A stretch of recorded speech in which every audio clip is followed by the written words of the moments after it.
One of the problems that you might encounter when trying to pull a disc brake off, like on this Big Bear, or trying to remove an axle by hitting it on the end, and if you aren't careful, you can end up flaring.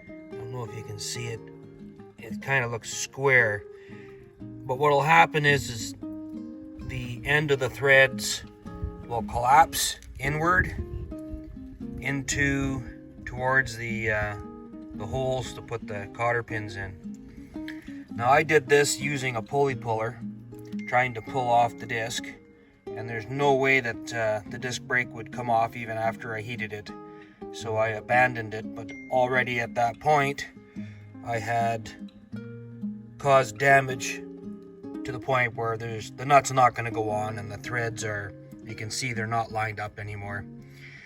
So in order to be able to reuse this and not have to replace the entire axle, what I'm going to do is I'm going to just take a file. I'm going to file off all the bad threads and narrow it down so that the nut will fit over it, because really all those threads at the end are used for is to start the nut.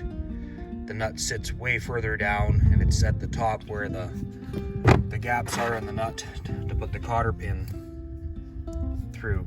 That's what sits on the outside edge here. So they don't really hold that much anyway, not for strength. So anyway, that's what I'm going to do.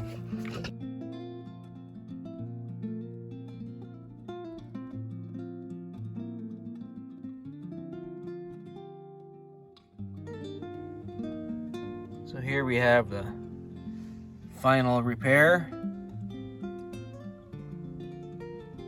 Everything's on super tight. Where there's a will, there's a way. The HillBilly ToolBox Way.